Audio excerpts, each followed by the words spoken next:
Il percorso Sismologia è proposto dall'Istituto Nazionale di Oceanografia e di Geofisica Sperimentale, OGS, attraverso la sezione Centro di Ricerche Sismologiche, CRS.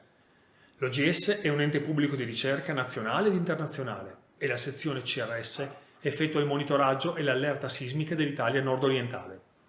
Si occupa quindi delle sequenze sismiche, di sismologia applicata alla riduzione del rischio sismico, della stima dello scuotimento del suolo e dell'interazione tra suolo e struttura. Il percorso Sismologia si rivolge agli studenti dei licei e degli istituti tecnici, ad indirizzo tecnologico, costruzioni, ambiente e territorio. Ha una durata flessibile fino ad un totale di 80 ore. Si svolgerà a Trieste ed è proposto nel periodo estivo, indicativamente a giugno 2020.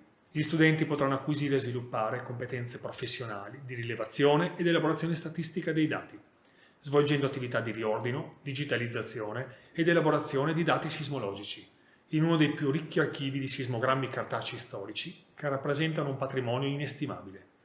Il dettaglio del percorso è disponibile nella scheda informativa.